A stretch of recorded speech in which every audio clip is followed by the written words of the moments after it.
ये बहुत general question भी है और यूपीएससी वालों के लिए खास तौर से और कम्पिटिटिव एग्जाम्स के लिए हमें समझना बहुत ज़रूरी है कि लॉ कितने तरह का है। तो हम बहुत डिटेल में ना जाके पहले सबसे पहले इसका जो मेन बाइफर्केशन है वो देखेंगे। वो दो पार्ट में हम करते हैं इसको। एक करते हैं हम सिविल सिविल लॉ और दूसरा हम करते हैं क्रिमिनल लॉ। इसके अलावा सिविल के अंदर भी पार्ट्स हो जाएंगे, क्रिमिनल में भी कुछ क्वासाई क्रिमिनल होते हैं, तो वो सारे हम बाद में देखेंगे। लेकिन पहले इन दोनों को देखते हैं, किन केसेस को हम सिविल कहेंगे और किन को क्रिमिनल कहेंगे। हिंदी में यदि हम बात करें तो सिविल को हम दीवानी मुकदमे कहते हैं और क्रिमिनल को हम कह रहे हैं फौजदारी।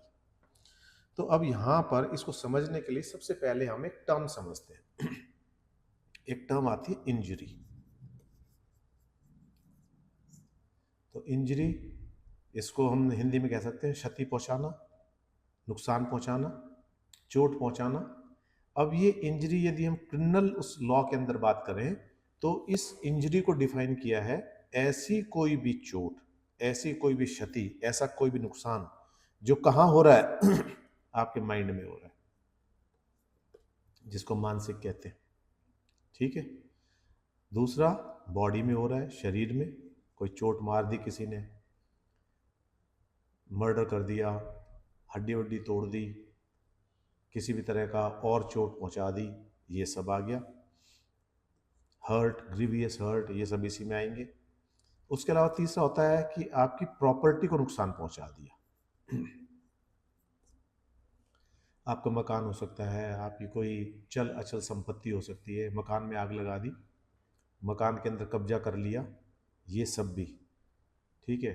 मकान से आपको बाहर कर दिया, मकान को डैमेज कर दिया, आपकी कोई बाइक है, कार है और कोई प्रॉपर्टी है वो आपसे छीन ली, तो वो सब प्रॉपर्टी संबंधित आ जाएगा। और एक आएगा मेन, रेपुटेशन संबंधित। तो इंजरी की डेफिनेशन के अंदर ये चारों चीजें आएंगी, mind, body, property and reputation. मानसिक रूप से भी परेशान किया जा सकता है। कोई एक लड़की है, वो अपने घर से बाहर जा रही है, उसके आगे पीछे साइकिल, मोटरसाइकिल, बाइक, कार चलाना, उसका पीछा करना, बार बार उसको मैसेज करना, उसे घर के सामने खड़े रहना, उस स्टैंड पे खड़े रहना, तो ये मानसिक रूप से उसको परेशानी कर रहा है। दूसरा, बॉडी में मैंने बता ही दिया, प्रॉपर्टी मैंने बता दिया, रेपुटेशन। रेपुटेशन तो बहुत बड़ा कारण है। आपने देखा होगा जितने भी ये केसेस होते हैं, किसी दूसरे धर्म में शादी कर रहा है बच्चा, बेटा या बेटी, तो हम क्या करते हैं उसको, जिसको हम ऑनर किलिंग कहते हैं, झूठे मान सम्मान के लिए हम बच्चों को मार देते हैं। 18-20 साल तक बच्चा हमारे पास रहा है, हमने उसके लिए तकलीफ भी सही है, और फिर एक ऐसी स्टेज आती है कि हम अपनी रेपुटेशन को बचाने के लिए कहते हैं ना कि ऑनर किलिंग तक कर देते हैं। तो ये सारी चीज़ें किससे एसोसिएटेड है? ये ह्यूमन बींग से एसोसिएटेड, हमारे साथ एसोसिएटेड है ये। तो ये सारी चीज़, इसको हम किस में कहेंगे? इंजरी में। तो किसी भी तरह की, तो अब यदि जहाँ भी हम इंजरी वर्ड की बात करें तो वहाँ ये सारी चीज़ें आ जाएंगी, माइंड, बॉडी, प्रॉपर्टी और रेपुटेशन। यदि किसी भी तरह से कोई भी इन चारों चीज़ों को डैमेज पहुंचाता है तो वो इंजरी आएगी और वो क्रिमिनल लॉ में आ जाएगा। मेन। अब एक चीज़ और आती है, सिविल लॉ। इस पे अब ये डिटेल में जाएंगे हम, धीरे धीरे बहुत अच्छे से समझेंगे, सारी चीज़ें हमें समझ में आने वाली है। अब सिविल लॉ का एक उदाहरण लेते हैं हम। जैसे मान लो कि हमारा जो कॉन्स्टिट्यूशन है, हमारा संविधान है, वो हमें बहुत सारे राइट्स देता है। तो उसमें मेन संविधान किस चीज़ की बात करता है? कि भेदभाव ना हो। और जो भेदभाव है, इनइक्वालिटी है, वो किसके आधार पर ना हो? वो कुछ चीज़ें कहता है, रेस के आधार पर, कास्ट के आधार पर, रेजिडेंस के आधार पर, सेक्स के आधार पर, बर्थ प्लेस के आधार पर। इन चीज़ों के आधार पर क्या नहीं होनी चाहिए? इनइक्वालिटी नहीं होनी चाहिए, असमानता नहीं होनी चाहिए, भेद नहीं होना चाहिए। तो इसका मतलब क्या है?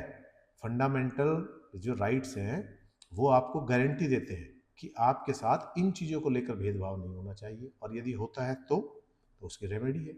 आप सीधे कोर्ट में जा सकते हैं, रिट के जरिए जा सकते हैं, 5 जो रिट्स हैं उनके जरिए जा सकते हैं। ये आपको पूरा अधिकार है, सेक्शन 19 आर्टिकल 19, उसमें आपको एक्सप्रेशन का अधिकार है, बोलने का। लेकिन आप ऐसा नहीं बोल सकते जैसे हमने अभी इंजरी की है ना, ऐसा कुछ नहीं बोल सकते कि जिससे हमारी रेपुटेशन हार्म होती हो।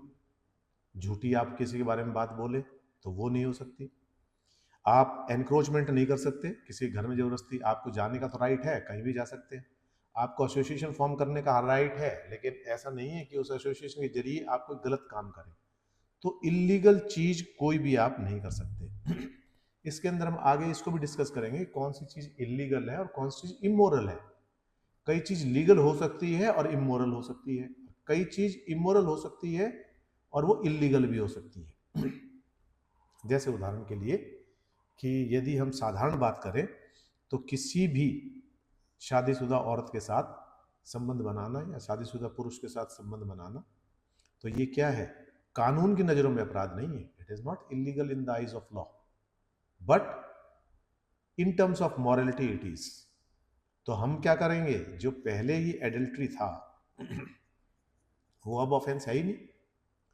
यदि कोई व्यक्ति, दो बालिग लोग हैं, शादीशुदा है, आपस में मतलब नहीं, किसी की पत्नी है और किसी और का पति है, या अनमेरिड है कोई, या एक मैरिड है एक अनमेरिड है, कुछ भी हो सकता है। यदि वो आपस में फिजिकल संबंध बनाते हैं तो ये ऑफेंस नहीं है।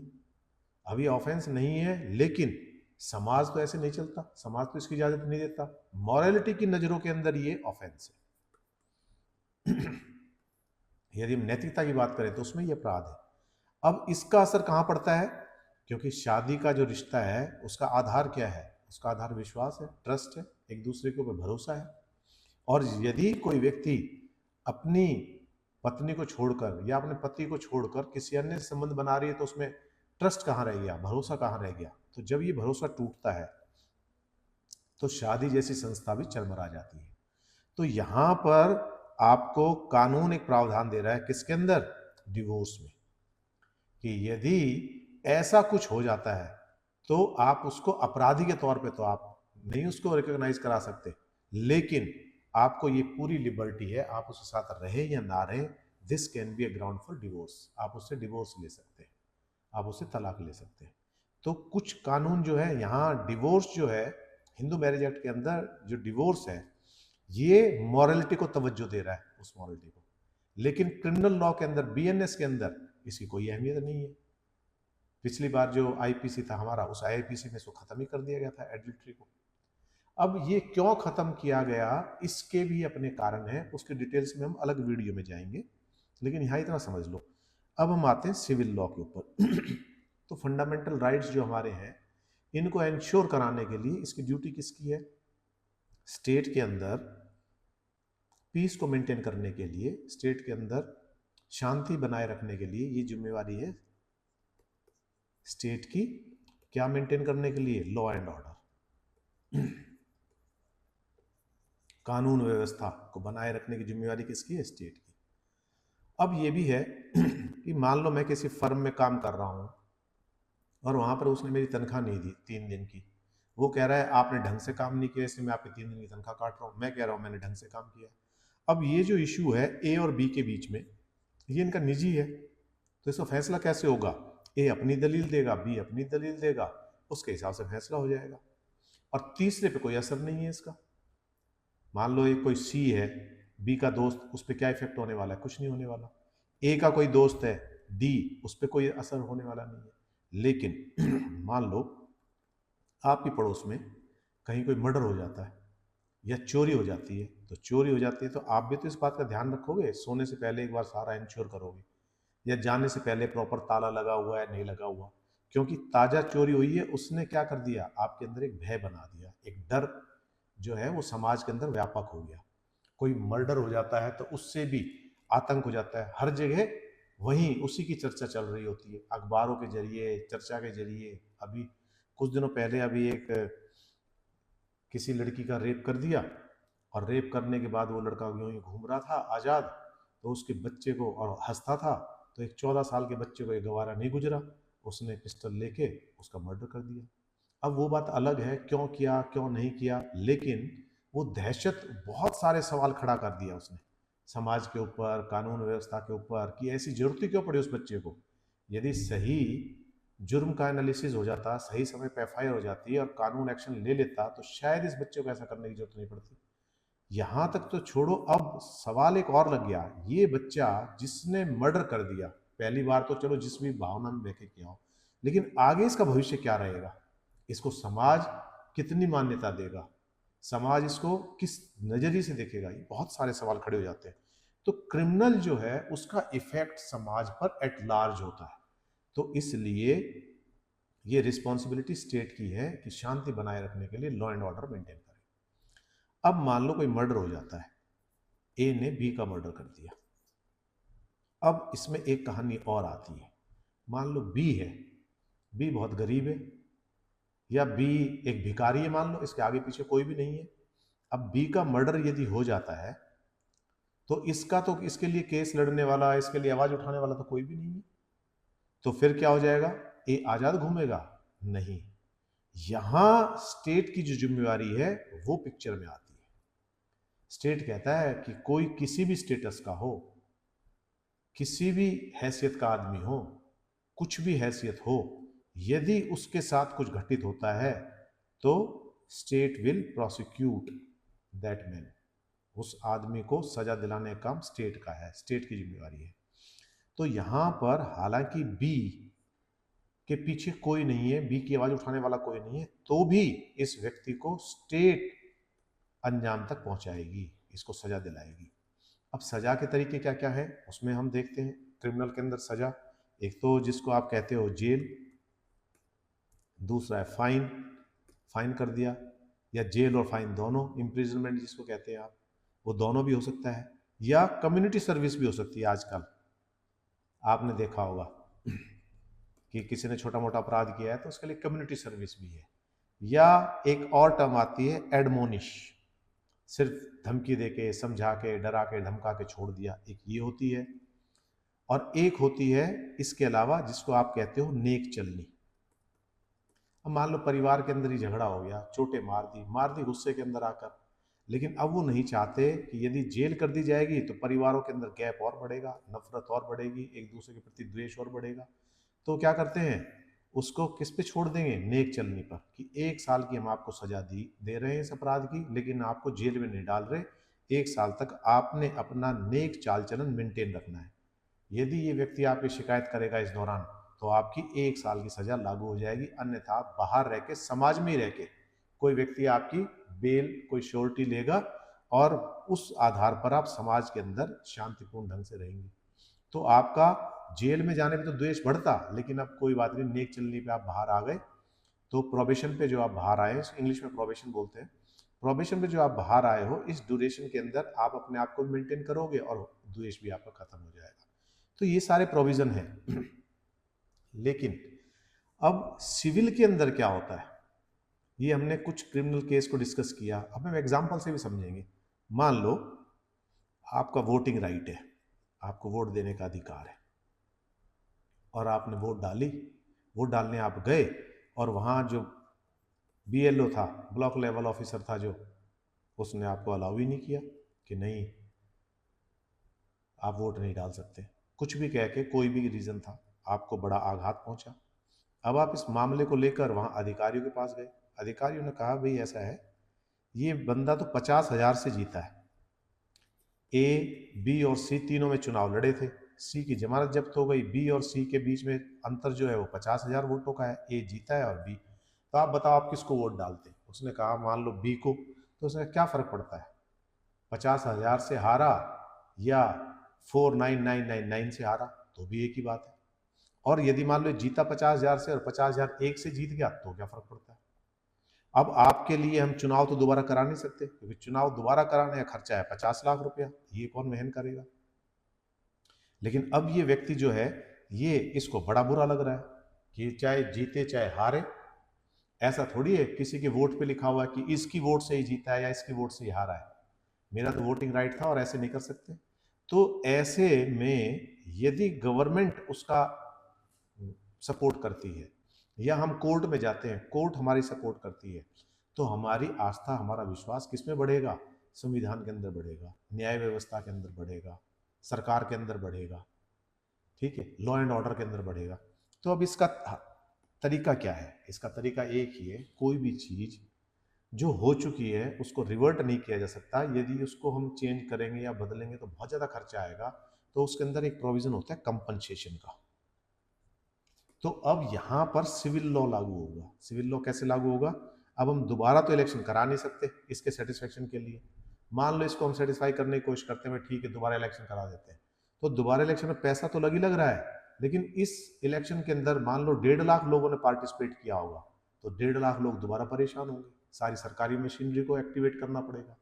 तो इसलिए क्या है, हम ऐसा चाहते हैं कि जो ऑफिसर जिसने गलत किया है उसको भी सबक लग जाए और इसको भी संतुष्टि हो जाए।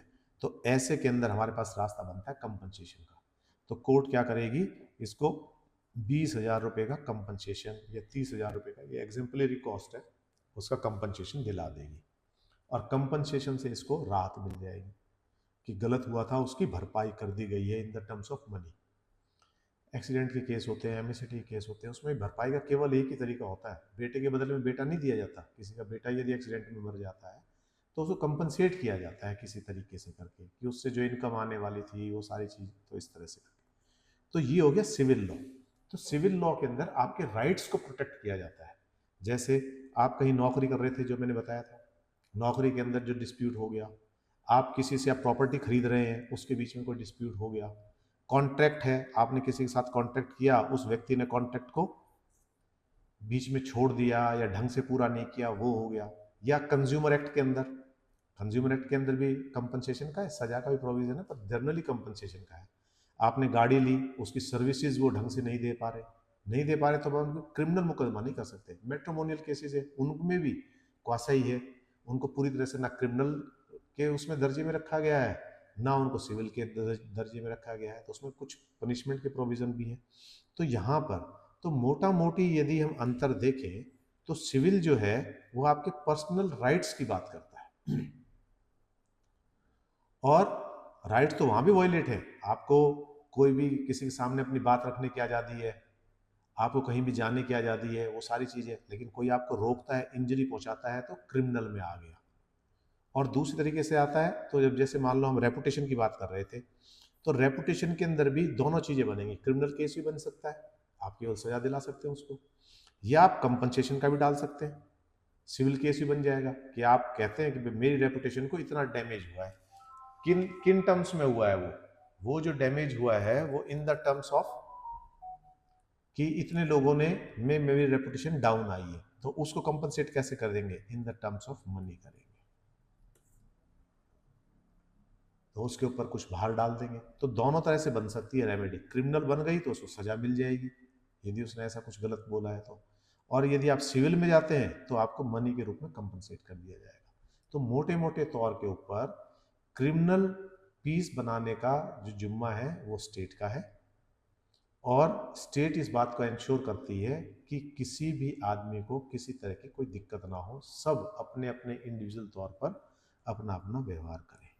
यहाँ पर ये तो क्रिमिनल और सिविल लॉ को हमने समझा। अब जैसे मान लो एक चोरी हो गई आपके घर के अंदर, अब आपके घर के अंदर चोरी हो गई तो आप क्रिमिनल लॉ अडॉप्ट करेंगे। तो क्रिमिनल में क्या हो सकता है, उसको सजा दिला दी। लेकिन अब माल रिकवर हुआ या नहीं हुआ, जो रिकवर पुलिस करेगी वो तो आपको दे देगी, लेकिन मान लो माल चोरी हुआ है 5 लाख का, पुलिस ने रिकवर की दिया है 2 लाख का, तो आपके पास कोई तरीका नहीं है क्रिमिनल लॉ के अंदर कि 3 लाख की वो रिकवरी कर सके। लेकिन मान लो किसी ने आपको नुकसान पहुंचाया, तो आप सिविल लॉ के जरिए, जैसे आपकी दीवार डैमेज कर दी किसी ने, कोई और चीज डैमेज कर दी, तो वहां पर आप क्लेम कर सकते हैं। वो आपके उसके बीच की बात है। तो क्रिमिनल लॉ और सिविल लॉ, ये जब हम आगे और बात करेंगे डीप डेप्थ के अंदर तो और अच्छे समझ में आएगा। तो बेसिक मोटे मोटे तौर के ऊपर सिविल लॉ आपके पर्सनल राइट्स की बात करता है, ठीक है। और ये जैसे कोई वैकेंसी निकली, गवर्नमेंट जॉब की निकली, उसमें आपने अप्लाई किया तो आपको वंचित कर दिया गया, आप मेरिट में आपका नंबर नहीं आया, फिर आपने पता किया तो उसमें सिलेक्शन प्रोसीजर गलत था। अब इस सिलेक्शन प्रोसेस को आप चैलेंज कर सकते हैं, तो ये सिविल रेमेडी में आएगा, क्योंकि सर्विस के लिए आप अधिकृत थे, आपका राइट बनता था और वो राइट आपको नहीं मिला, वो अधिकार आपको नहीं मिला, तो इसलिए आप सिविल में जा सकते हैं। लेकिन यदि इसी में पेपर आउट हो जाता है तो वो क्रिमिनल एक्टिविटी बन गई, क्योंकि उसकी सीक्रेसी मेंटेन करना किसका काम है? ये गवर्नमेंट का या उस पर्टिकुलर ऑर्गेनाइजेशन का जो एग्जाम कंडक्ट करा रही है उसका है। यदि वो ऐसा नहीं करता तो उसका वो क्रिमिनल भी बन जाएगा। तो चीज़ों के अंदर क्रिमिनल एक्ट भी बन जाएंगे और सिविल भी बन जाएंगे। तो इस तरह से तो थोड़ा सा अंतर तो वो समझना पड़ेगा, बहुत कम में है, लेकिन मोटा मोटी ये है। और दूसरी बात ये है कि मेंटल एक कारण होना चाहिए ऐसा करने का, मेंस रिया और एक्टस रिया, ये हम अगली क्लास के अंदर समझेंगे। तो आज के लिए बस इतना ही।